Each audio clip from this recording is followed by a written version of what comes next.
Hello, MissDeadlyRed here, and I am so sorry that it's taken so long for me to get this video out.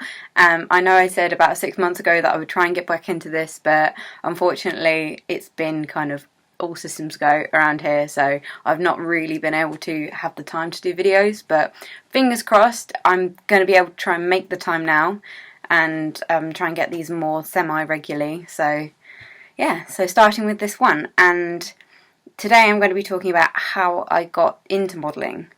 This is a question I get asked an awful lot because I know that a lot of people think it's quite easy to get into modelling and just you just fall into it and you don't really have to try. That is very much not true. I started 7 years ago. I'm 23 now and I started when I was 16. It's basically what happened was I wanted to do modelling from the age of about 13, 14. I started watching things like America's Next Top Model and when it first came out, like Cycle 1. And I loved watching it. I got completely addicted to it, just watching people become these amazing chameleons, just doing different stuff. And it was really interesting, kind of creating a piece of art with your body and taking a photo of it. And I started getting really obsessed with the makeup styles, and I remember turning to my mum and saying, I bet you anything I could do that. And she said, why don't you then? So basically from then on I came home from school and I put makeup on, like huge makeup. If you can find any of my old makeup styles, good on you, you deserve to see them because they're dreadful. But I used to upload them to a site called DeviantArt, and they just kind of were different stuff that was just trying out makeup, just seeing what works, what doesn't. I was dreadful, really bad. And it was more about just seeing what worked for me on like different styles on my face, and also kind of discovering makeup as a whole. Like, you're meant to kind of go massive and then kind of refine it. And a friend of mine did work experience with a photographer called Bennett, who's local to where I live, and she was looking for different models for him, and she saw that I did all these different makeup styles and things like that, and she said, do you want to come along on a shoot one day? I said, yes, absolutely, that'd be amazing, because I've never worked with a professional photographer. All I've done is like used my dad's DSLR and just taken like high quality pictures. Well, high quality in the sense that they are good resolution, not high quality as in they're not taken well. I just kind of took a few snaps, the original selfie before you could take selfies, on this massive camera, and it was just, they were completely dreadful. So I'd never worked with a photographer before. It was absolutely amazing, and we organised a shoot, and he just said, literally just bring a whole bunch of stuff that you think will work. And I just literally dressed how I would dress on a daily basis because I was kind of still discovering myself, and I was dressing really strangely, so it worked for the shoot. It looked quite cool.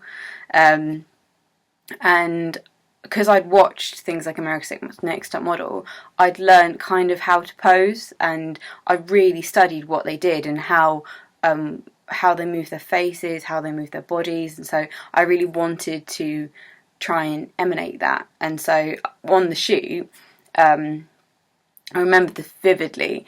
Aaron said that normally I'll only take like 100, 200 photos from the whole shoot, and you won't end up with like a massive amount, maybe like 3 or 4, because they take a lot of editing.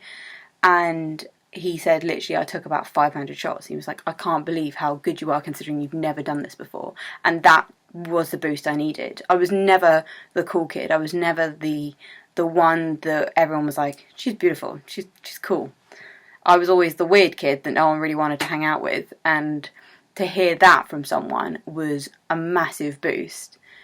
And so it kind of gave me the boost I needed to kind of want to do more, and we ended up working together like semi-regularly, and I actually became one of his assistants. And so I was going on shoots with him for different artists like bands and other models, and just kind of assisting and seeing what it was like to work from both sides of the camera. And from then on, I just kind of built up my portfolio more and more, and I kind of uploaded it to sites such as DeviantArt. And when I had a big enough portfolio with Aaron, trying to do as many different concepts as physically possible, trying to do as many different genres to kind of give myself variety and to show people I'm not just a one-trick pony. I don't have to just do that one really strong, I don't know, conceptual look, and that's all I can do. I didn't want to be that. I wanted to be able to be versatile. So I wanted to do all these different styles. And when I went on sites such as, I started off with things like Model Mayhem, and I didn't find that I got a lot of work from there, but it was a good platform to say, this is a portfolio, and it was good to send photographers. And I started following a lot of different photographers' work and kind of saying, okay, who's in the area, who's sort of local to me, and maybe trying to reach out to them and saying, are you comfortable with doing a shoot? Would you be happy to do it on a collaborative basis? To those of you who don't know, collaborative is you don't pay for the shoot and the photographer does not pay you. It's known as TF or TFCD or TFP. It's basically time for prints or time for a CD of prints, and it's pretty much that you give the photographer your time and the photographer gives they give you their time, and you both get images out of it that you can use on various different sites, and depending what your agreement is, you could maybe use them on like a commercial basis. Obviously, it is something that the copyright is always the photographer's, so it is something you have to check with first, not just kind of go and sell them and then hope that they're okay with it, because they might not, and you can actually get into quite a lot of trouble from it. So try not to do that. But basically, it's just about trying to work with as many different people as physically possible. I get asked if you should ask for money when you first start, and I understand why a lot of people want to, because obviously it's a lot of time and a lot of effort going into something that you might end up spending quite a lot trying to get an outfit together, or like trying to get things sent out from designers or whatever. But really, I recommend in your first couple of years of modelling, purely build up your portfolio and don't try and put out a rate for something. It's mainly because with such as modelling, it's something that you learn on the job, essentially. All of my experience is from just going into the job and just kind of trying it out and seeing what works, and you get a good experience from that. Admittedly, yes, it's good to have people around you that can give you an advice. I mean, I was quite lucky because I had Aaron, so because we are still very, very close friends, if there's anything I'm not quite sure about, because he's been in the industry for a much longer time than I have, I can ask his opinion on it. However, it is something that when you're asking for things like money, a lot of people try and aim way too high, and then they haven't got the skill to back it up, really. Because the thing is, when you have a rate as a model, it's on experience. You're paying for the experience. You're paying for a professional model, knowing that you're going to get really good shots out of it. And it's something that if you've got those good shots, you're not going to have to retake them. If you're an inexperienced model and you're asking for a lot of money, and say a photographer shoots you in a particular style that he's wanted to for a long time, then because you're not as experienced as you think you are, you then get the photographer's back up because he's paid a lot of money for you, and it's unfortunately you get a bad reputation.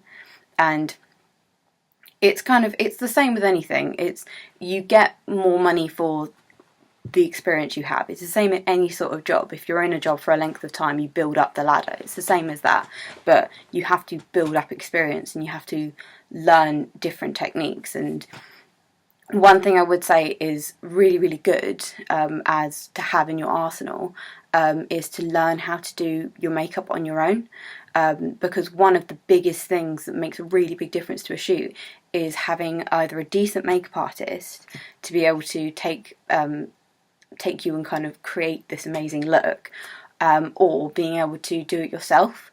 Because having a makeup artist on a shoot isn't always a possibility. So if you can do your makeup on your own, it makes so much difference. I mean, the amount of shots that I've seen of these stunning girls, absolutely beautiful, and the photographer's done an amazing job. But the thing is, they can't be a makeup artist as well as a photographer and a retoucher. I mean, some photographers are really great at makeup retouching, and it's amazing.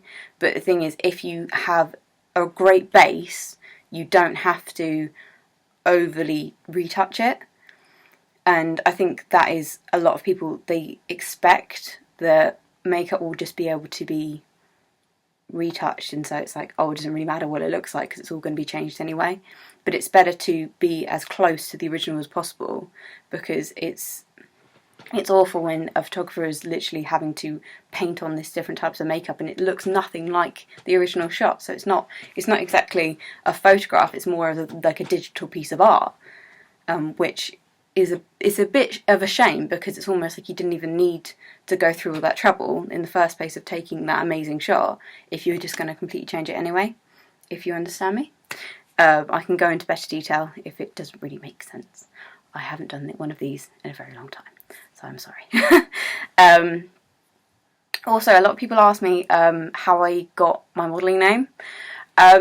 It was mainly because when I was signing up to Model Mayhem, I knew that I didn't want to put my actual name, because I thought in the long run, if I put my name, I want to be known as a business, and I feel like a name, because my name isn't interesting, just a bog standard name isn't as powerful as a persona, almost. That in my point of view, I know so many amazing models that have created a persona purely on their name, and it's kind of, you remember it because it's something that's really different.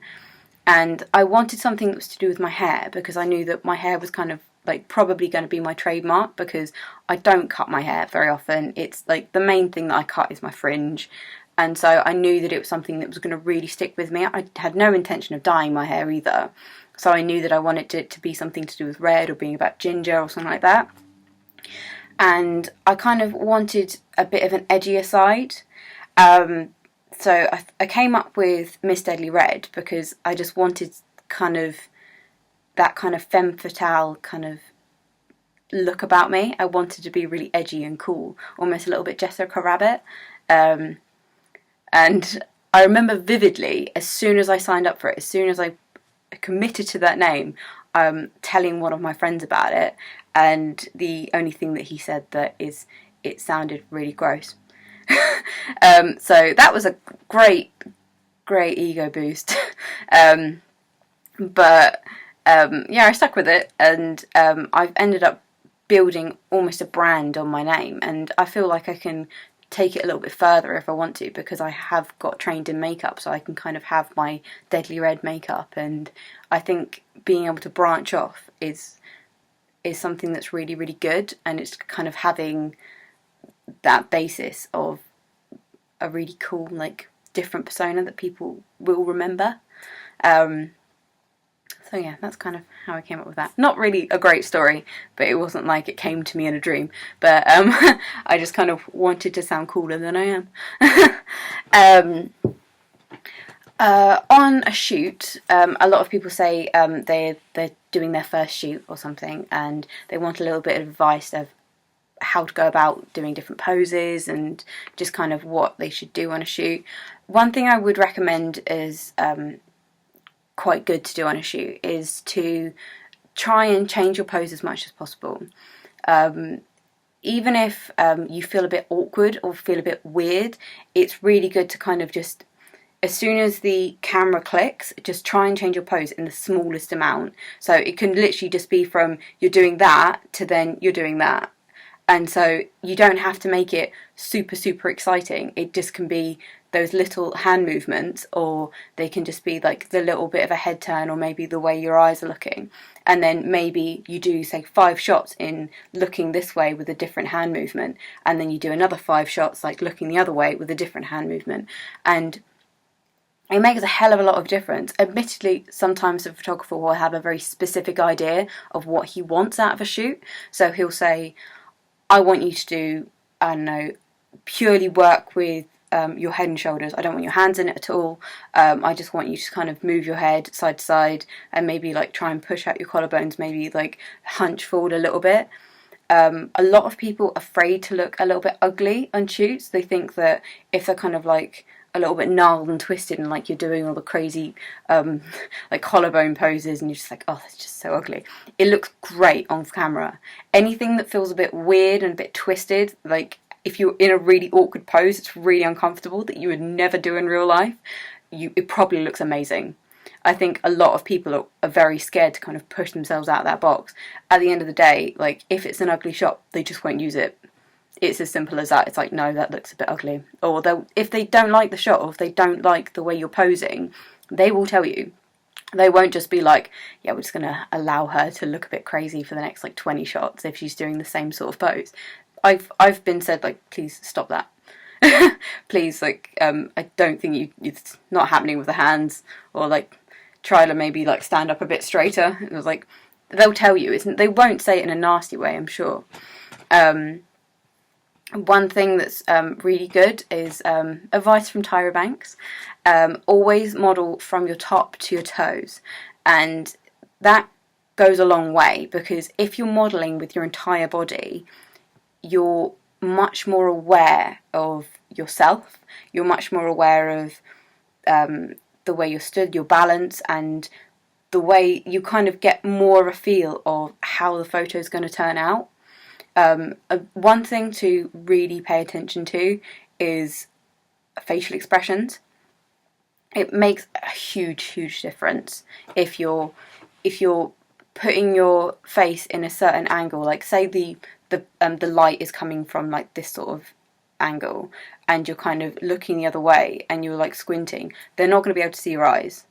Or if you put your head that way, even if the light's coming like this and it's quite harsh light, they're not going to be able to see your eyes. You need to really be aware of what kind of light you've got and really kind of work the angles of your face. Especially if you've got maybe quite a rounded face. Like one thing that's quite handy is maybe like just suck this part of your cheeks in kind of like that. It doesn't have to be a massive amount. You don't have to sit there going like looking great. But it's just kind of make that little bit of an angle on your cheeks and kind of work with that.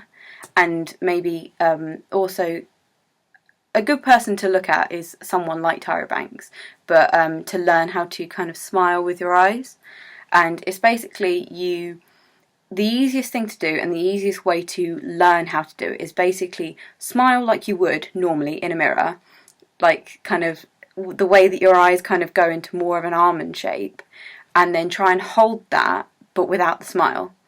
So to basically like move your eyes, so you kind of go from like dead, like normal eyes, to kind of just tucking that part of your eye in, which gives it like that almost bit of a cat eye almond shape. And it makes a hell of a lot of difference on a shoot, because it gives it that warmth, but it kind of gives that allure in a shot that you would completely lack if you completely relax your face.